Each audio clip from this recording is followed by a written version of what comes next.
जय श्री कृष्ण मेरे सभी प्यारे कथा श्रोताओं को। मेरा नाम है नमित अग्रवाल और स्वागत है आपका मेरे चैनल कथावाचक में। कृष्ण लीला में विज्ञान खंड समाप्त हो चुका था। आइए आज नया खंड आरंभ करते हैं जिसका नाम है अश्वमेध खंड। इसमें राजा वज्रनाभ मुनि गर्गाचार्य से अश्वमेध खंड की कथा सुनते हैं। आइए आज की कथा आरंभ करते हैं। वज्रनाभ जी ने पूछा, एक समय श्री कृष्ण ने देवराज इंद्र को जीतकर उनके पारिजात को ले लिया और उसे द्वारकापुरी में लाकर अपनी प्रिया सत्यभामा को दे दिया। भगवान श्री कृष्ण ने देवराज इंद्र को जीतकर उनके कल्पवृक्ष या पारिजात को लाकर जो अपनी प्रिया सत्यभामा को दिया, उसका क्या कारण है? यह सारी कथा मुझे विस्तार पूर्वक सुनाइए। गर्ग जी ने कहा, किसी समय देवर्षि नारद स्वर्ग से पारिजात का एक फूल लेकर द्वारकापुरी में आए। वह फूल लेकर श्री कृष्ण ने अपनी पटरानी श्री रुक्मणी जी के हाथ में दे दिया। इससे सत्यभामा को बड़ा दुख हुआ। वे कोप भवन में चली गईं। श्री कृष्ण वहां जाकर कुपित हुई सत्यभामा से मिले और बोले, तुम दुख न मानो, मैं तुम्हें पारिजात का वृक्ष ही लाकर दे दूंगा। उसी समय इंद्र ने आकर श्री कृष्ण के समक्ष भौमासुर की सारी चेष्टाएं बताई। यह सुनकर भगवान ने हाथ जोड़ इंद्र की ओर देखते हुए कहा, वृत्रसूदन, देखिए मेरी प्रिय सत्यभामा दुखी होकर रो रही है। इसका यह रोदन पारिजात वृक्ष के लिए ही है। बताइए मैं क्या करूं? यदि आप सत्यभामा के लिए पारिजात वृक्ष दे देंगे तो मैं सेना सहित भौमासुर का संहार कर डालूंगा, इसमें संशय नहीं है। श्री कृष्ण की यह बात सुनकर देवराज इंद्र जोर जोर से हंसते हुए बोले, श्री कृष्ण, तुम नरकासुर का वध करके नंदनवन में जो जो पारिजात के वृक्ष है उन सबको स्वतः ले लेना। एवमस्तु कहकर भगवान श्री कृष्ण सत्यभामा के साथ गरुड़ के कंधे पर आरूढ़ हो प्राग ज्योतिषपुर की ओर चल दिए। जब इंद्र स्वर्ग को लौट गए तब सत्यभामा ने स्वयं श्रीहरि से कहा, जगतपते, आप पहले इंद्र से वृक्षराज पारिजात को ले लें। अपना काम निकल जाने पर इंद्र आपका प्रिय कार्य नहीं करेंगे। प्रिय की यह बात सुनकर प्रियतम ने उससे कहा, यदि मेरे मांगने पर अमरेश्वर इंद्र पारिजात नहीं देंगे तो मैं पुरंदर की छाती पर, जहाँ शची देवी चंदन का अनुलेप लगाती है, गदा से चोट करूंगा। ऐसा कहकर भगवान श्री कृष्ण भौमासुर के नगर में गए। वह नगर नाना प्रकार के 7 दुर्गों और बड़े बड़े असुरों से आवेष्टित था। श्री कृष्ण ने गदा, चक्र और बाण आदि से उन 7 दुर्गों का भेदन कर दिया। मुरु दैत्य और उसके पुत्र अस्त्र शस्त्र लेकर नगर की रक्षा में नियुक्त थे। श्री कृष्ण ने उन सबको काल के गाल में डाल दिया। तदंतर सेना सहित नरक अस्त्र शस्त्रों की वर्षा करता हुआ सामने आया। श्री हरि ने चक्र चलाकर नरकासुर के 2 टुकड़े कर डाले तथा गरुड़ के द्वारा उसकी सारी सेना का संहार कर डाला। भौमासुर को मारकर यदुकुल तिलक जगन्नाथ ने उसके सारे उत्तम रत्न ग्रहण कर लिए। वहां उन्होंने कुमारी कन्याओं का एक विशाल समुदाय देखा। उनकी संख्या 16,100 थी। वे दैत्यों, सिद्धों तथा नरेशों की कुमारियां थी। श्रीहरि ने उन सबको अपनी द्वारकापुरी में भेज दिया। फिर वे इंद्र की मणि और छत्र लेकर तथा देव माता अदिति के दोनों कुंडल प्राप्त करके पारिजात वृक्ष लाने के लिए इंद्रपुरी की ओर चले। गर्ग जी कहते हैं, राजन, स्वर्ग में जाकर इंद्र को उनका छत्र और मणि देकर श्री कृष्ण ने माता अदिति को उनके दोनों कुंडल अर्पित कर दिए। उसके बाद अपना अभिप्राय व्यक्त किया। श्रीहरि के अभिप्राय को जानकर भी जब इंद्र ने पारिजात वृक्ष नहीं दिया, तब माधव ने देवताओं को पराजित करके पारिजात को बलपूर्वक अपने अधिकार में ले लिया। श्री हरि के गुणों में श्रद्धा रखते हुए उन्होंने पुनः पूछा, ब्रह्मन, इंद्र तो देवताओं के राजा हैं। वे यह जानते हैं कि श्री कृष्ण साक्षात परमेश्वर श्री हरि है, तथापि उन्होंने भगवान के प्रति अपराध कैसे किया, यह ठीक ठीक बताइए।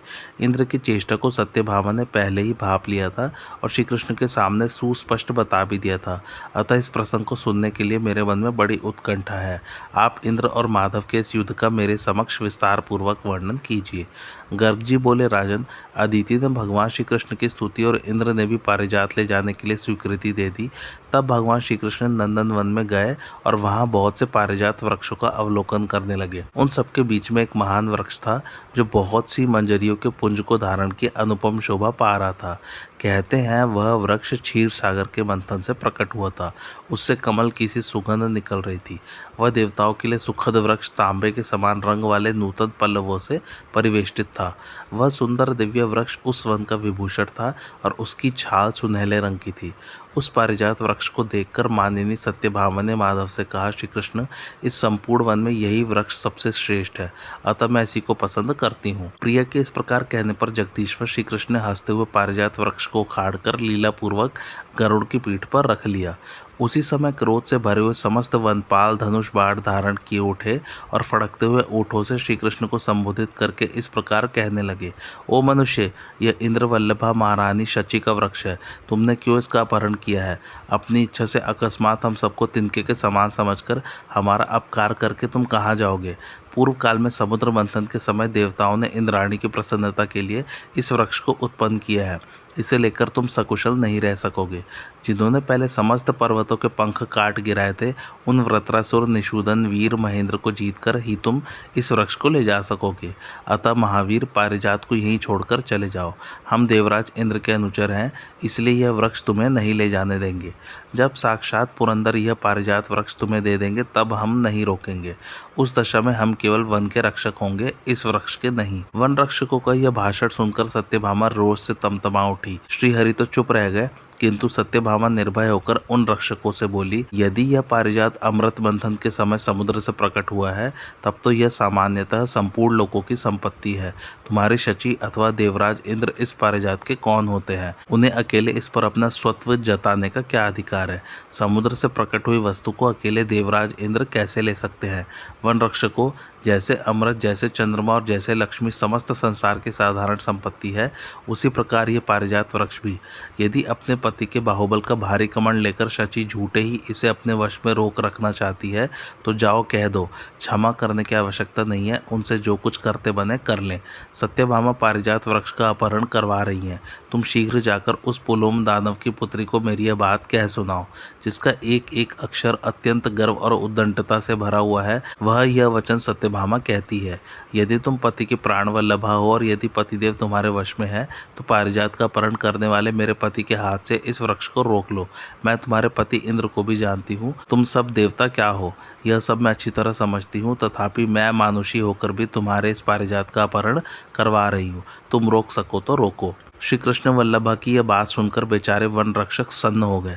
उन्होंने इंद्राणी के निकट जाकर उनकी कही हुई सारी बातें ज्यों की त्यों सुना दी। रक्षकों की बात सुनकर शची को बड़ा रोष हुआ। देवराज इंद्र श्री कृष्ण को रोकने के लिए नहीं जा रहे थे, अतः वे खींचकर बोली, देवराज, तुम वज्रधारी हो, पाक शासन और वृत्रासुर के विनाशक हो। तुम्हें तिनके के समान समझकर अत्यंत बलशाली माधव ने अपनी प्रियतमा सत्यभामा के लिए मेरा पारिजात ले लिया है। अतः तुम उस वृक्ष राज को उनके हाथ से छुड़ाओ, छीन लो। श्री कृष्ण सत्यभामा के वश में रहने वाले हैं, वे नारी के हाथ के खिलौने हैं। तुम महासमर में उन्हें पराजित करके पारिजात को अपने अधिकार में कर लो। तुमने पूर्व काल में वज्र से पर्वतों के पंख काट डाले हैं, अतः भय छोड़कर देवताओं की सेना साथ ले युद्ध के लिए जाओ। शची की यह बात सुनकर नमुची सुदन इंद्र ने भयभीत होने के कारण जब युद्ध के लिए मन नहीं उठाया, तब कोप भरी पत्नी ने उन्हें बारंबार प्रेरित किया। तब इंद्र मदमथ हो क्रोध पूर्वक श्री कृष्ण की निंदा करते हुए बोले, सुमुखी, जिसने तुम्हारा पारिजात लिया है उसे युद्ध भूमि में 100 पर्व वाले वज्र से मैं निश्चय ही मार गिराऊंगा। ऐसा कहकर इंद्र एरावत हाथी पर आरूढ़ हुए। उस हाथी के 3 शुंडा दंड थे। उसकी पीठ पर लाल रंग का कंबल या कालीन शोभा पाता था। 4 दांत उस गजराज की शोभा बढ़ाते थे। वह सुंदर हाथी अपनी श्वेत प्रभा के कारण हिमालय पर्वत के समान प्रतीत होता था। सोने की सांकल से उसके पांव की बड़ी शोभा होती थी। वह महान गजराज देवताओं से घिरा हुआ था। उस समय यम, अग्नि और वरुण आदि समस्त मरुदगढ़ देवराज के साथ हो गए। 11 रुद्र, 12 सूर्य, 8 वसु, कुबेर आदि लोकपाल, विद्याधर, गंधर्व, साध्यगढ़ तथा पितरगढ़ आदि 33 करोड़ देवता इंद्र का अनुसरण करने के लिए आए। ये सब के सब कुपित हो श्री कृष्ण के सम्मुख युद्ध करने के लिए पधारे थे। इनमें से कुछ देवताओं को तो देवराज इंद्र ने अपनी सहायता के लिए बुलवाया था और कुछ को देवर्षि नारद जी ने स्वयं प्रेरणा देकर भेजा था।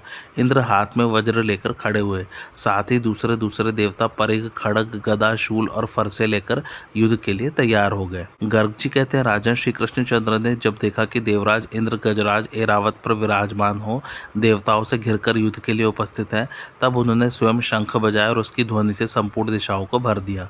साथ ही वज्रोपम बाढ़ समूहों की वर्षा प्रारंभ कर दी।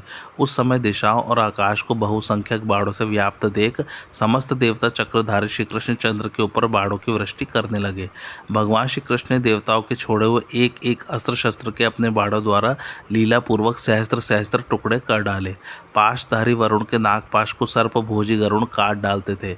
यमराज के चलाए हुए लोक भयंकर दंड को भगवान श्री कृष्ण ने गदा के आघात से अनायासी भूमि पर गिरा दिया। फिर चक्र का प्रहार करके कुबेर की शिबिका को तिल तिल करके काट डाला। सूर्यदेव को क्रोधपूर्ण दृष्टि से देखकर श्री कृष्ण ने हतप्रतिभ कर दिया। महान अग्निदेव को सामने आया देख श्रीहरि ने मुख से पी लिया। तदंतर रुद्र गणों के द्वारा छोड़े गए त्रिशूलों को श्रीहरि ने रोषपूर्वक चक्र से छिन्न भिन्न कर डाला और भुजाओं से मार मार कर रुद्रों को धराशायी कर दिया। तदंतर मरुदगढ़ साध्यदेव और विद्याधरों ने माधव के ऊपर बाण समूहों की वर्षा आरंभ की।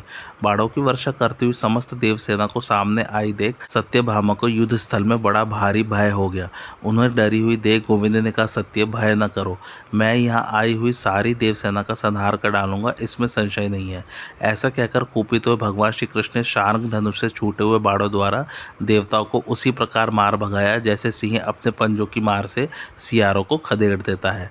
तदंतर कंस निषूदन श्री कृष्ण ने कुपित होकर गरुड़ से कहा, विंता नंदन, तुमने इस रणमंडल में युद्ध नहीं किया। यह सुनकर विष्णु रथ गरुड़ ने कुपित हो पत्नी सहित श्री कृष्ण को कंधे पर धारण किए हुए ही पंजों और पंखों से तत्काल युद्ध आरंभ कर दिया।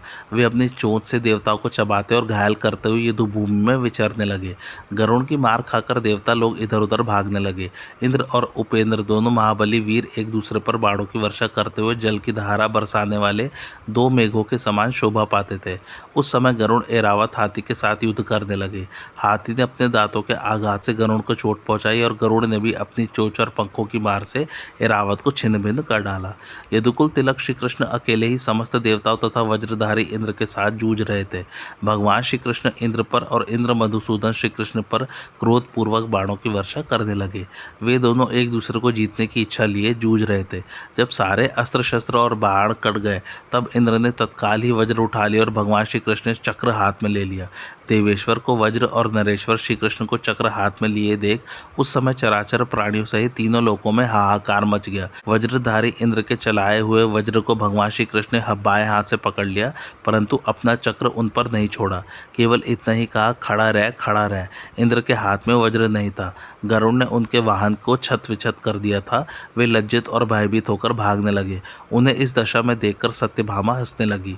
उधर शची ने जब देखा कि इंद्र युद्ध में पीठ दिखाकर चले आए तो वे रोष से आग बबूला हो गई और फटकार कर बोली, देवेश्वर, आप देवताओं के विशाल सेना के साथ रहकर माधव के साथ युद्ध कर रहे थे, तथापि उन्होंने अकेले ही रण क्षेत्र में आपको पराजित कर दिया। अतः आपके बल पराक्रम को धिक्कार है। तुम चुपचाप तमाशा देखो, मैं स्वयं युद्ध स्थल में जाकर श्री कृष्ण को परास्त करूंगी और पारिजात को छुड़ा लाऊंगी, इसमें संदेह नहीं। ऐसा कहकर क्रोध से भरी हुई शची शीघ्र ही शिविका पर आरूढ़ युद्ध की इच्छा से प्रस्थित हुई।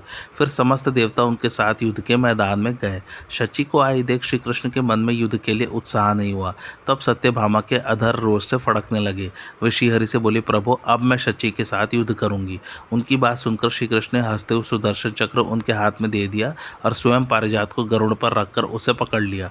जब श्रीहरि प्रिय सत्यभामा क्रोधपूर्वक युद्ध करने पर उतर आई तब ब्रह्मांड में सर्वत्र महान कोलाहल मच गया। ब्रह्मा और इंद्र आदि सब देवता भयभीत हो गए। उसी समय इंद्र की प्रेरणा से देवगुरु बृहस्पति जी वहां आए। आकर उन्होंने युद्ध की इच्छा रखने वाले पुलोम पुत्री शची को रोका। श्री बृहस्पति बोले, शची, मेरी बात सुनो, यह अनेक प्रकार की बुद्धि और विचार देने वाली है। श्री कृष्ण तो साक्षात भगवान है और बुद्धिमती सत्यभामा साक्षात लक्ष्मी। तुम उनके साथ ही कैसे युद्ध करोगी? अतः इंद्र के प्रति अवहेलना छोड़कर घर को लौट चलो। सत्यभामा को पारिजात देकर समस्त देवताओं के भय से रक्षा करो। जिनके भय से हवा चलती है, जिनके डर से आग जलती है और जलाती है, जिनके भय से मृत्यु सर्वत्र विचरती है, जिनके डर से सूर्यदेव तपते हैं तथा ब्रह्मा, शिव एवं इंद्र जिनसे सदा भयभीत रहते हैं, उन श्री कृष्ण को जो भौमासुर का वध करके यहाँ आए हैं तुम अच्छी तरह नहीं जानती। देवगुरु की यह बात सुनकर शची लज्जित हो सत्यभामा श्री कृष्ण को नमस्कार करके अपने आप को धिक्कारते हुए घर को लौट गई। तत्पश्चात लज्जित हुए इंद्र को नमस्कार करते देख श्री कृष्ण प्रिय सत्यभामा ने कहा, देवेंद्र, अपने हाथ से वज्र के निकल जाने से लज्जा का अनुभव न करो। द्वंद्व युद्ध में दो में से एक की पराजय अवश्यंभावी है।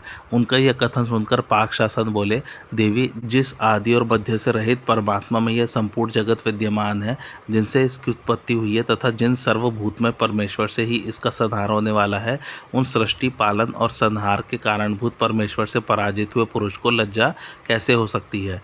जो समस्त भुवनों की उत्पत्ति के स्थान है, जिनकी अत्यंत सूक्ष्म मूर्ति, जिनका उनका निर्गुण निराकार शरीर कुछ और ही है, अर्थात अनिर्वचनीय होने के कारण जिसका शब्दों द्वारा प्रतिपादन नहीं हो सकता, जो समस्त ज्ञातव्य तत्वों के जानकार है।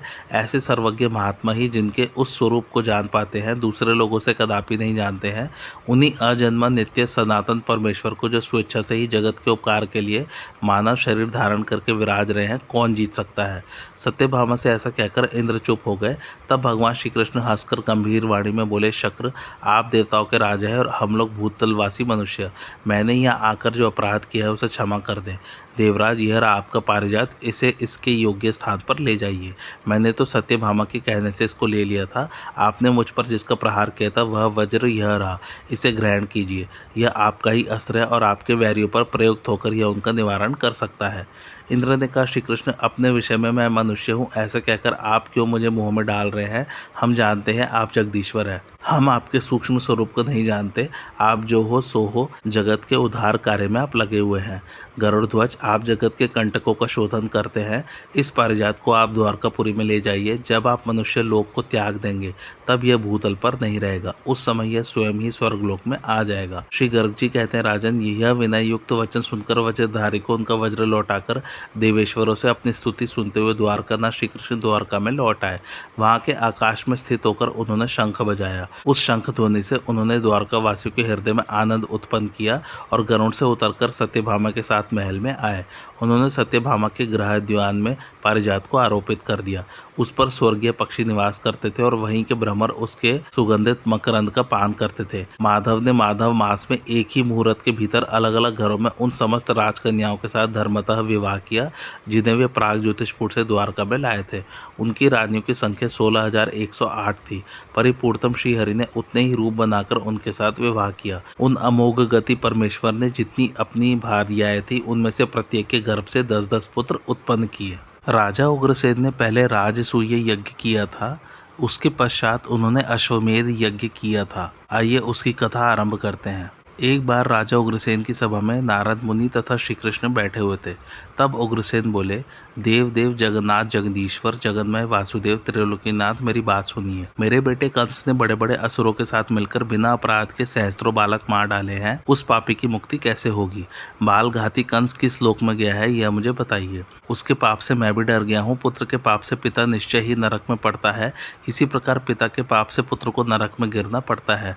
अतः माधव, कृपा पूर्वक बताइए, मैं कंस के उद्धार के लिए किस उपाय का अवलंबन करूं? उग्रसेन की ये बात सुनकर मदन मोहन भगवान श्री कृष्ण मन ही मन बड़े प्रसन्न हुए और पृथ्वी को भार से पीड़ित देख इस प्रकार विचार करने लगे, अहो, मैंने अनेक बार पृथ्वी का भार उतारा है, तथापि वह भार भूमंडल में अब तक है। उसका निवारण अश्वमेध यज्ञ से ही होगा। विदुरथ के वध के अवसर पर मैंने यह प्रतिज्ञा की थी कि अब मैं युद्ध के मैदान में शत्रुओं को अपने हाथ से नहीं मारूंगा। इस कारण स्वयं तो युद्ध के लिए नहीं जाऊंगा, परंतु अपने पुत्रों तथा अन्य यदुवंशियों को अवश्य युद्ध के लिए भेजूंगा। अश्वमेध तो एक बहाना होगा, मैं उसी की आड़ में संपूर्ण पृथ्वी को जीतने का प्रयास करूंगा।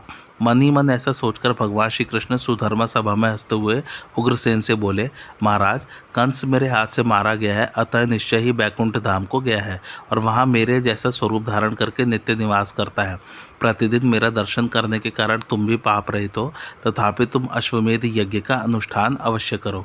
पाप नाश या कंस के उद्धार के लिए नहीं, अपने यश के विस्तार के लिए करो। इस यज्ञ से भूतल पर तुम्हारी विशाल कीर्ति फैलेगी। अनायास ही महान कर्म करने वाले भगवान श्री कृष्ण का यह कथन सुनकर उस समय राजा उग्रसेन बड़े प्रसन्न हुए और यह उत्तम वचन बोले, गोविंद देव, अब मैं यज्ञों में श्रेष्ठ अश्वमेध का अनुष्ठान अवश्य करूंगा और वह आपकी कृपा से शीघ्र पूर्ण हो जाएगा। अब आप अश्वमेध का सारा विधि विधान मुझे विस्तार पूर्वक बताइए। राजा का यह वचन सुनकर विस्तृत यश वाले भगवान श्री कृष्ण बोले, यदुकुल तिलक महाराज, अश्वमेध यज्ञ की विधि आप देवर्षि नारद जी से पूछिए, ये सब कुछ जानते हैं, अतः आपके सामने उसका वर्णन करेंगे। श्रीहरि का यह वचन सुनकर यदुराज उग्रसेन आनंद मग्न हो गए।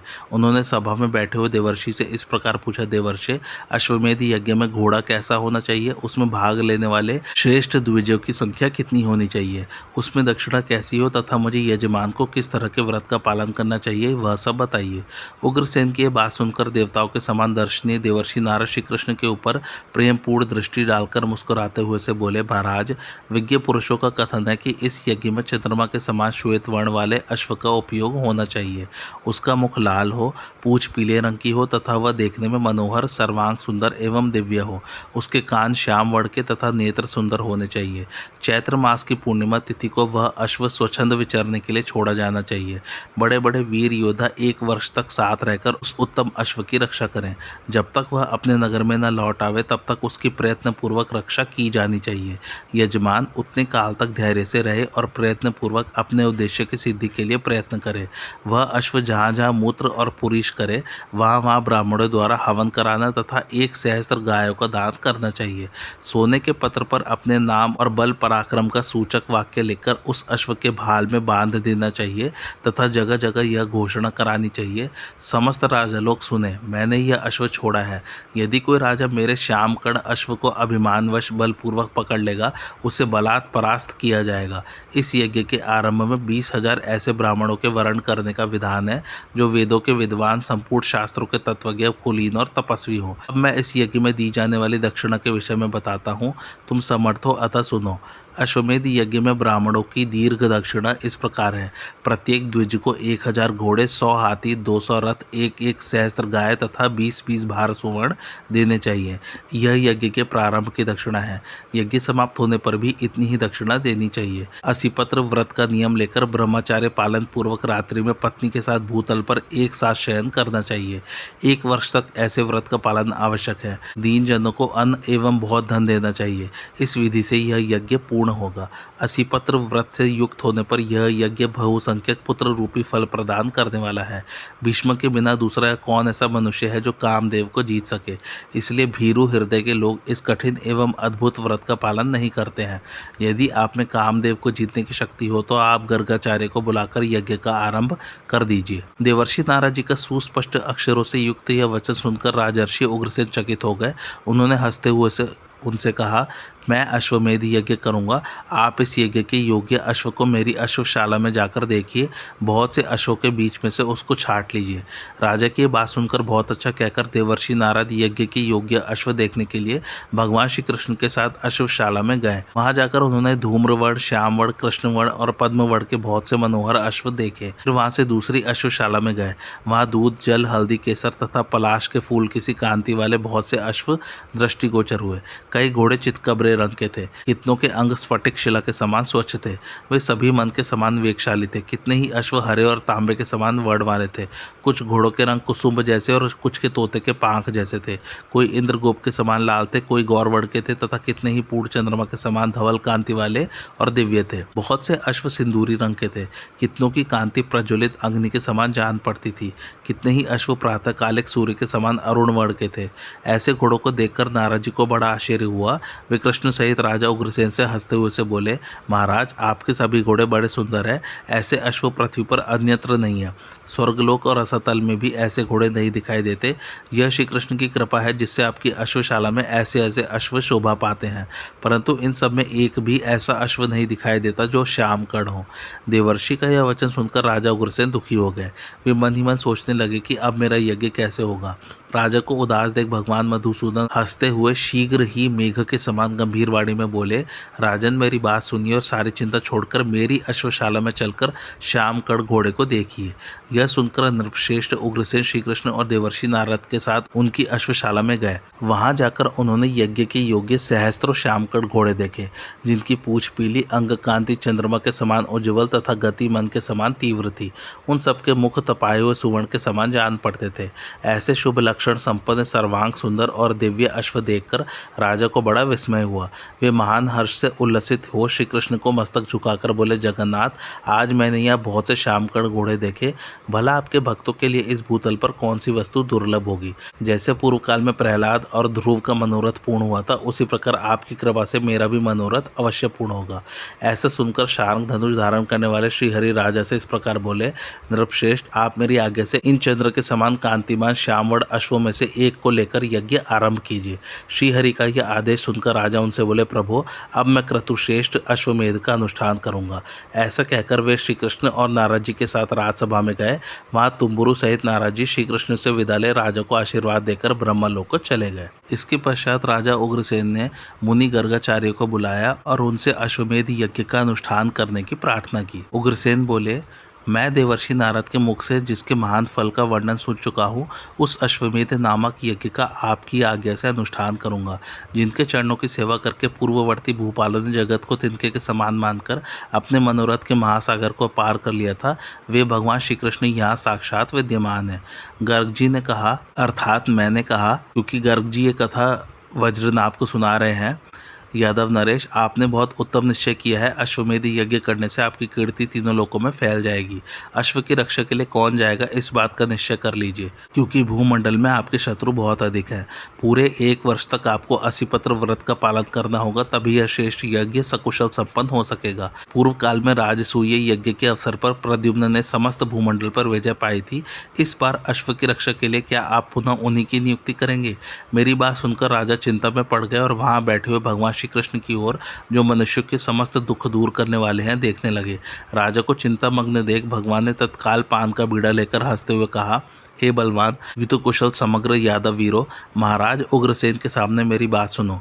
जो मनस्वी एवं महारथी वीर भूमंडल के समस्त राजाओं से अश्वमेध यज्ञ संबंधी अश्व को छुड़ा लेने में समर्थ हो, वह इस पान के बीड़े को ग्रहण करे। श्री हरि का यह वचन सुनकर युद्ध कुशल यादव वीर अभिमान शून्य हो बार बार एक दूसरे का मुंह देखने लगे। भगवान श्री कृष्ण के सुंदर हाथ में वह पान का बीड़ा एक घड़ी तक रखा रह गया। ऐसा लगता था मानो कमल के फूल पर तोता बैठा हो।